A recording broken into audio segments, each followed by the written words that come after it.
அல்லேலூயா, அல்லேலூயா. இந்த நாளுக்குரிய வார்த்தையாய் ஆதியாகமத்தினுடைய புஸ்தகம் அதனுடைய 5வது அதிகாரம் 22 24 வரை உள்ள வசனங்களை யாராவது வாசிங்க. ஏனோக்கு முத்துசலாமை பெற்ற பின் 300 வருஷம் தேவனுடைய சஞ்சரித்து கொண்டிருந்து குமாரரையும் குமாரத்திகளையும் பெற்றால் ஏனோக்குடைய நாளெல்லாம் 365 வருஷம். ஏனோக்கு தேவனுடைய சஞ்சரித்து கொண்டிருக்கையில் காணப்படாமற் போனால் தேவன் அவனை எடுத்துக்கொண்டார். ஆமென், அல்லேலூயா. வாசிக்கப்பட்ட வேத பகுதியில் ஏனோக் என்பவன் தேவனோடு சஞ்சரித்து கொண்டிருக்கிற போது அவன் எடுத்துக்கொள்ளப்பட்டான் என்று சொல்லி நாம் வேதத்திலே வாசிக்கிறோம்.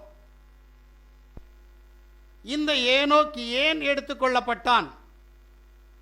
பரிசுத்த வேதாகமத்திலே 3 பேர் எடுத்துக்கொள்ளப்பட்டிருக்கிறார்கள். ஆனால் இன்றைய பெந்தகோஸ்தே ஊழியக்காரர்கள் சொல்வது என்னவென்று சொன்னால், இனி எடுத்துக்கொள்ளப்படுதல் ஒன்று உண்டு. அந்த எடுத்துக்கொள்ளப்படுதல் மாம்சமும் இரத்தமும் தேவனுடைய ராஜ்யத்திற்கு கடந்து போகாது. ஆனபடியினால் நம்முடைய ஆவி மட்டுமே கடந்து போகும் என்று சொல்லி மக்களை ஏமாற்றிக் கொண்டிருக்கிறார்கள்.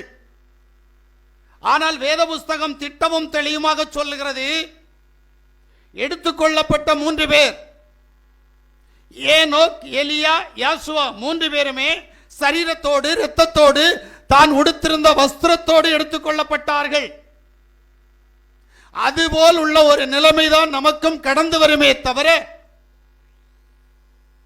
நாம் நிச்சயமாய் மரித்து எடுத்துக்கொள்ளப்படுவதில்லை. ஒரு கூட்டம் மரித்து எடுத்துக்கொள்ளப்படும். உயிரோடு இருக்கிறவர்கள் எடுத்துக்கொள்ளப்படுவதற்கு முன்பு மரித்தவர்கள் முதலாவது எழுந்திருப்பார்கள். பின்பு உயிரோடு இருக்கிற நாம் எடுத்துக்கொள்ளப்படுவோம். இது உண்மை. ஆனால் யாரிடத்திலாவது கேள்வி கேட்டால், பூமியின் புவியீர்ப்பு சக்தியை தாண்டி, காற்று மண்டலம் இல்லாத அந்த வெற்றிடத்தை தாண்டி, முதல் வானம், 2வது வானம், 3வது வானத்தை தாண்டி மத்திய ஆகாயத்திற்கு எப்படி சுமார் 1.5 கிலோ அல்லது 1 கிலோ எடையிலிருந்து சுமார் 200-250 கிலோ எடை வரை இருக்கும் மனிதன் எப்படி எடுத்துக்கொள்ளப்படுவான் என்கின்ற கேள்வி கேட்டால் பதில் இல்லாததினால் அவர்கள் சொல்லக்கூடிய ஒரே காரியம், மனுஷன் மாம்சமும் இரத்தமும் தேவனுடைய ராஜ்யத்திற்குள் பிரவேசிக்காது. எந்த மாம்சமும் இரத்தமும் தேவனுடைய ராஜ்யத்தில் பிரவேசிக்காது என்று சொன்னால், யாசுவாவுடைய நாமத்தில் அவருடைய இரத்தத்தினால் கழுவப்பட்ட சரீரமும் இரத்தமும் தேவனுடைய ராஜ்யத்திற்குள் பிரவேசிக்கும். யாசுவா மேசியாவுடைய நாமத்தில் அவருடைய இரத்தத்தில் கழுவப்படாத சரீரமும் இரத்தமும் தேவனுடைய ராஜ்யத்திற்குள் பிரவேசிக்காது. ஏனென்றால் சரீரம் மறுரூபமாக்கப்பட வேண்டும். நான் இந்த வேதத்தை வாசிக்கிறேன். ஆனால் இன்று வரைக்கும் பல ஊழியக்காரர்களை கவனித்துக் கொண்டிருக்கிறேன். யாருமே இந்த ரகசியத்தை சொன்னதில்லை. பரிசுத்த வேதாகமும் ஒரு ரகசியத்தை சொல்லுகிறது. எடுத்துக்கொள்ளப்படுவதற்கு முன்பாக ஒரு ஆத்துமா, ஒரு மனிதன் 3 முறை மறுரூபமாக்கப்பட வேண்டும். இந்த 3 மறுரூபத்தில் ஒரு மறுரூபம் அவன் பாவ மன்னிப்புக்கென்று யாசுவா மேசியாவுடைய இரத்தத்தினால் கழுவப்படுகிற ஞானஸ்நானத்தில் ஒரு மறுரூபம் உண்டாகிறது. இந்த மறுரூபத்தின் மூலமாகத்தான் அவனுடைய சரீரம், அவனுடைய ஆவி, அவனுடைய ஆத்துமா மறுரூபமாகிறது. அவன் பாளையத்திற்கு வெளியே கடந்து போக வேண்டும். அப்போது அவன் எடுத்துக்கொள்ளப்படுவான். இதுதான் வேதம். ஆனால் இதை அநேகர் வேறு விதமாக ஜனங்களுக்கு கற்றுக் கொடுக்கிறார்கள். ஆனால் நான் அதனுடைய ஊடாய் கடந்து போகவில்லை. ஏன் ஏனோக் எடுத்துக்கொள்ளப்பட்டான்? யூதாவினுடைய புஸ்தகம் அதனுடைய 14வது வசனத்தை நாம் வாசிக்கிற போது, ஆதாமுக்கு 7ஆம் தலைமுறையான ஏனோக்கும் இவர்களை குறித்து இதை எல்லாருக்கும் நியாய தீர்ப்பு கொடுக்கிறதற்கும் அவர்களில் அவபக்தி உள்ளவர்கள் யாவரும் அவபக்தியாய் செய்து வந்த சகல அவபக்தியான கிரியைகள் நிமித்தமும் வாசிக்கப்பட்ட வேத பகுதியில் ஆதாமுக்கு 7ஆம் தலைமுறையான ஏனோக் எடுத்துக்கொள்ளப்பட்டான் என்று சொல்லப்படுகிறது. இந்த வார்த்தையினுடைய ஊடாய் நான் ஒரு ரகசியத்தை அறிந்து கொண்டேன்.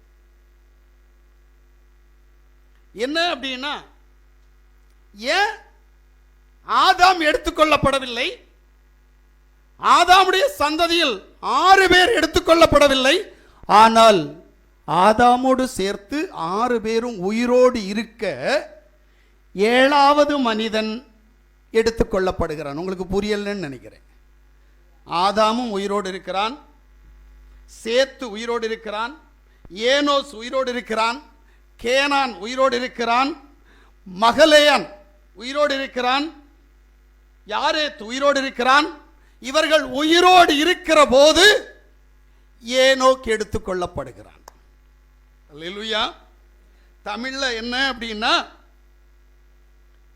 ஏனக்குடைய தந்தை, ஏனக்குடைய பாட்டன், ஏனக்குடைய பூட்டன், ஏனக்குடைய ஓட்டன், ஏனக்குடைய சேயோன், ஏனக்குடைய பரன் என்று சொல்லக்கூடிய ஆதாம் உயிரோடு இருக்கிறார்கள். பரன் என்பது ஆதாமை குறிக்கிறது. 7வது சந்ததி தலைமுறை. இந்த 7 தலைமுறைகளும் உயிரோடு, 6 தலைமுறைகளும் உயிரோடு இருக்க 7வது பிறந்த ஏனோக் 365வது வருடம் அவன் எடுத்துக்கொள்ளப்படுகிறான். அல்லேலூயா. ஆதாமுடைய 130வது வருடம் சேத்தை பெற்றான். சேத்துடைய 105வது வருஷம் ஏனோஸ் பிறந்தான். ஏனோசுடைய 90வது வயதில் கேனான் பிறந்தான். கேனானுடைய 70வது வயதில் மகலேயான் பிறந்தான். மகலேயானுடைய 65வது வயதில் யாரேத் பிறந்தார். யாரேத்துடைய 162வது வயதில் ஏனோக் பிறந்தான். ஆக ஆதாமுடைய 622வது வருஷத்தில் ஏனோக் பிறந்தான். யோசிக்கிறீங்களா? யாரும் சாகல, எல்லாம் உயிரோடு இருக்கிறாங்க. ஆனா ஏனோக்கு மட்டும், அவனுக்கு மட்டும் அந்த தகுதி. ஏன்? இந்த கேள்விக்கான பதிலை நாம் ஆழமாய் உள்ளே கடந்து போக வேண்டும். ஏன் ஏனோக் எடுத்துக்கொள்ளப்பட்டான்? அவனுக்கு முன்ன இருந்த அவங்க அப்பா, அவங்க தாத்தா, அவங்க பூட்டன், அவங்க ஓட்டன், அவங்க சேயான் யாருமே ஆதாமிடத்தில் கற்றுக்கொள்ளவில்லை. ஆதாம் ஏவாள் செய்த பாவம், தேவன் அவர்களை ஏதேன் தோட்டத்திற்குள் அழைத்துக் கொண்டு போன விதம், ஏவாள் உருவாக்கப்பட்ட விதம், பாவத்தின் சூழ்நிலையால் ஏதேன் தோட்டத்தை விட்டு விரட்டப்பட்டது. இதற்கு பின்பு காயின் நாடு கடத்தப்பட்டது, ஆபேல் மரித்தது, ஆபேலுக்கு பதிலாக தமது சாயலாக சேத் என்பவன் பிறந்தது. எல்லாவற்றையுமே ஆதாம் தன்னுடைய சந்ததியாகிய ஏனோக்குக்கு கற்றுக் கொடுத்திருக்கிறார். ஏனென்றால் சுமார் 308 வருஷம் ஏனோக் ஆதாமோடு கூட சஞ்சரித்துக் கொண்டிருக்கிறான். அவனுடைய வார்த்தையை கேட்டிருக்கிறான். உங்களுக்கு தெரியும், உங்க வீட்டில் இருக்கிற ஒரு வயசானவர்கிட்ட போய் நீங்க கூட உட்கார்ந்து இருந்தோம்னா அவர் கற்றுக்கொண்ட சகல அனுபவங்களை உங்களுக்கு கற்றுக் கொடுப்பார். ஏனோக்குக்கும் ஆதாமுக்கும் இடைப்பட்டவர்கள் யாரும் ஆதாமிடத்தில் கற்றுக்கொண்டார்களா என்று கேட்டால் தெரியவில்லை எனக்கு. ஏனென்றால் ஏனோக் என்பதற்கு கற்றுக்கொள்பவன் என்று அர்த்தம். அந்த பேருடைய அர்த்தமே கற்றுக்கொள்பவன். இப்ப ஏனோக் கற்றுக்கொள்ள வேண்டிய நபர் யார் என்று கேட்டால் அது ஆதாம். ஏனென்றால் ஆதாம் தேவனோடு சஞ்சரித்தான். ஆதாம் தேவனிடத்தில் பேசினான். இப்ப இடப்பட்ட 5 பேரும் தேவ சமூகத்தில் தேவனோடு பேசுற மாதிரி எனக்கு வேதத்தில் சொல்லப்படவில்லை. ஆனால் 7வதுவன் ஏனோக் ஆதாம் செய்தது போல தேவனோடு பேசுகிறவனாக காணப்படுகிறான். பேசுகிறது என்றால் ஜெபம். ஆனால் வேதம் சொல்லுகிறது ஏனோக் கற்றுக்கொள்ளுகிறவன். எதை கற்றுக்கொண்டான்? இங்கதான் இருக்கு. நம்மளாம் கற்றுக்கொள்றோமா? இல்ல. கற்றுக் கொடுத்தா கோபம் வரும், கற்றுக் கொடுத்தா அவ்வளவு டென்ஷன் வரும். எனக்கு தெரியாது, எனக்கு தெரியாதா? என்ன இவர் கற்றுக் கொடுக்கிறது? என் கையில் பைபிள் இல்லை, எனக்கு உலகம் தெரியாது? கண்டிப்பா தெரியாது, தெரியவே தெரியாது. வாழ்க்கை என்றால் என்ன? நான் எங்கிருந்து வந்தேன், எதற்காக வந்தேன், மறுபடி நான் எங்கே போக வேண்டும் என்கின்ற கேள்விக்கான விடை ஒவ்வொருவருக்கும் தெரிய வேண்டும். நாம நினைச்சுக்கிட்டு இருக்கிற ஒரு எண்ணம், இந்த உலகத்தில் பிறந்த அத்தனை பேரும் நினைக்கின்ற ஒரு எண்ணம், நான் என் தாயின் வயிற்றிலிருந்து வந்தேன். இல்லவே இல்லை. நீங்கள் அப்படி நினைத்துக் கொண்டால் அது தவறான ஒரு எண்ணம். யாரும் தாயின் வயிற்றிலிருந்து வரவில்லை. அண்ட சராசரங்களையும் சிருஷ்டித்த தேவனிடத்திலிருந்து வந்திருக்கிறோம். அப்படியானால் இங்கே என் தாயின் வயிற்றில் பிறந்தது என்ன? அது ஒரு பிண்டம், அது ஒரு சதை. அந்த சதைக்குள்ளே, அந்த பிண்டத்திற்குள்ளே நான் நுழைந்தேன். ஆமென். என் தாய் இந்த பூமியிலே பெற்றெடுத்த பிண்டத்திற்குள்ளாக நான் நுழைந்தேன். இதுதான் உண்மை. ஏனென்றால் நான் இந்த பூமி உண்டாவதற்கு முன்பாகவே நான் இருக்கிறேன். நான் பிறக்கவும் மாட்டேன், நான் இறக்கவும் மாட்டேன். அறிகிற அறிவு ரொம்ப முக்கியம். எனக்கு மரணமும் இல்லை, எனக்கு பிறப்பும் இல்லை. யாருக்கு பிறப்பு, யாருக்கு இறப்பு என்று கேட்டால் அது என்னை தாங்கி இருக்கிற இந்த சரீரத்திற்கு மட்டுமே. ஆனால் இறுதியில் எனக்கு ஒரு இறப்பு உண்டு. பாவத்தின் சம்பளமாகிய மரணத்திற்கான தகுதி என் ஆத்துமா பெற்றிருந்தால், என் உள்ளான மனுஷன் பெற்றிருந்தால், அவனுக்கு ஒரு நாள் இறப்பு ஒன்று உண்டு. அது இப்போது இல்லை, 1000 வருடங்களுக்கு பின்பு.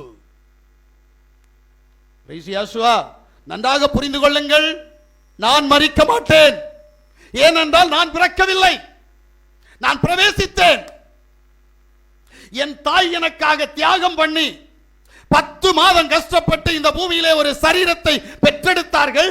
அந்த சரீரத்திற்குள் நான் என்னை பிரவேசிக்க பண்ணினார் என் தேவன். ஆனபடியினால் எனக்கு நாட்கள் கடந்து போக போக என் சரீரம் வளர ஆரம்பித்தது. ஆமென். நன்றாக புரிந்து கொள்ளுங்கள். இன்றைக்கு அநேகருக்கு இந்த ரகசியம் தெரியவில்லை. என் தாய் என்னை பெற்றாள், என் தாய் என்னை பெற்றாள். இல்லவே இல்லை. எந்த மனுஷனையும் எந்த தாயும் எந்த தகப்பனும் பெறவில்லை. அவர்கள் பெற்றெடுத்தது எக்ஸ்பீரியன்ஸ் டாக்டர்கிட்ட, நர்ஸ்கிட்ட போய் கேளுங்க. பிறப்பிக்க பண்ணுகின்ற அந்த சரீரம் சுமார் 9 மாதங்களில் அந்த சரீர பிண்டம் ஒரு முதிர்ச்சி அடையும். எத்தனாவது நாள் தொப்புள் கொடி, எத்தனாவது நாள் அந்த பிண்டம், அதற்கு கை, அதற்கு கால், அதற்கு இருதயம், அதற்கு கண், அதற்கு காது, அதற்கு தலைமுடி என்று சொல்லி நாட்கணக்கு இருக்கிறது. ஒவ்வொரு நாட்களிலும் என்னென்ன நடக்கும், வயிற்றுக்குள் இருக்கிற அந்த பிண்டத்திற்கு என்ன நடக்கும் என்று சொல்கிறது. ஆனால் அந்த பிண்டத்தில் உயிர் இருக்கும், ஆனால் ஆத்துமா இல்லை. நன்றாக புரிந்து கொள். உயிர் எங்க இருக்குது? ரத்தத்தில் இருக்குது. பிண்டத்தில் ரத்தம் இருக்கும். ரத்தம் இருக்கிறபடியினால் அந்த பிண்டத்திலே உயிர் இருக்கிறது. ஆனால் அதற்கு ஆத்துமா இல்லை. ஒரு குழந்தை பிறந்தவுடனே அந்த குழந்தையை அழுகிறதா இல்லையா என்று பார்ப்பார்கள். அந்த குழந்தை அழவில்லை என்று சொன்னால் அந்த குழந்தையை தன்னுடைய கைகளிலே, விரலிலே காலை மாட்டி அந்த குழந்தையினுடைய உள்ளங்காலில் விரல் கொண்டு அடிப்பார்கள். 3 முறை அந்த காலிலே அடிப்பார்கள். ஒருவேளை அந்த குழந்தை அழவில்லை என்று சொன்னால், நீங்க நினைக்கிற வெண்டிலேட்டரும் வேவாத லேட்டரும் சொல்றாங்கல்ல, அங்கு கொண்டு போய் வைத்து விட்டு சொல்வார்கள் 24 மணி நேரம் டைம்.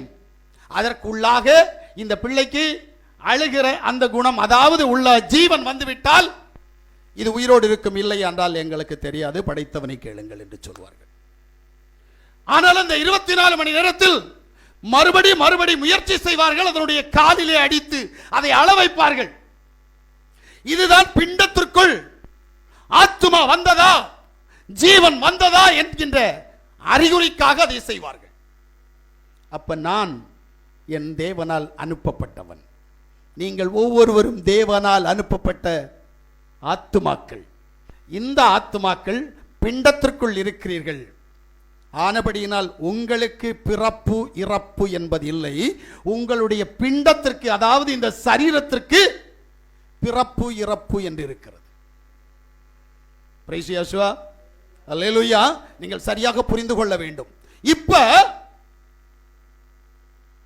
இந்த ஏனோக் முன்னாடி இருந்தவங்க அத்தனை பேரும் மரித்தார்கள், எங்களுடைய ஆதாமோடு சேர்த்து எல்லாரும் மரித்தார்கள். ஆனால் ஏனோக்கு மரிக்கவில்லை. காரணம், அவன் கற்றுக்கொள்ளுகிறவனாக மாறினான். நான் உண்மையாக சொல்லுகிறேன், இந்த வேதத்தை இன்னும் நான் கற்றுக்கொள்ளவில்லை. நான் கற்றுக்கொள்வதற்காக முயற்சி செய்து கொண்டிருக்கிறேன். ஆனபடியினால் தேவன் என்னோடு கூட பேசிக் கொண்டிருக்கிறார். எனக்கு இவ்வளவுதான் தெரியும். நான் என்றைக்கு இதை கற்று முடித்து விட்டேன் என்று நினைக்கிறேனோ, நான் வாசித்து முடித்து விட்டேன் என்று நினைக்கிறேனோ, அன்றோடு என்னிடத்தில் இருக்கிற கிருபை என்னை விட்டு அகன்று போகும். இதுதான் உண்மை. ஒவ்வொரு நாளும் நான் குழந்தையாக இருந்து கற்றுக்கொள்ளுகிற சுபாவத்தோடு நான் கற்றுக்கொண்டால் அது எனக்கு பலனை தரும். ஆனால் இங்கே ஏனோக் கற்றுக்கொள்ளும்படியாக இருக்கிறான். ஏனென்றால் மத்தேயு சுவிசேஷம் அதனுடைய 11வது அதிகாரம் 28, 29 வாசிக்கிற போது, வருத்தப்பட்டு பாரம் சுமக்கிறவர்களே, ஆமென், நீங்கள் எல்லாரும் என்னிடத்தில் வாருங்கள், நான் உங்களுக்கு இளைப்பாறுதல் தருவேன். ஆமென், நான் சாந்தமும் மனத்தாழ்மையுமாய் இருக்கிறேன். ஆமென், என் நுகத்தை உங்கள் மேல் ஏற்றுக்கொண்டு என்னிடத்தில் கற்றுக்கொள்ளுங்கள், ஆமென், அப்பொழுது உங்கள் ஆத்துமாக்களுக்கு இளைப்பாறுதல் கிடைக்கும். என்னிடத்தில் கற்றுக்கொள்ளுகிறவனுடைய ஆத்துமாவுக்கு இளைப்பாறுதல் கிடைக்கும், சரீரத்திற்கு இல்ல. ஆத்துமா என்கின்ற உனக்கு இளைப்பாறுதலை தர உன்னை யாவுடைய ராஜ்யத்திற்கு அவர் அழைக்க சித்தமாயிருக்கிறார். எப்போது நீ கற்றுக்கொள்ள முயற்சி செய்து கற்றுக்கொள்ளும் போது. அல்லேலூயா.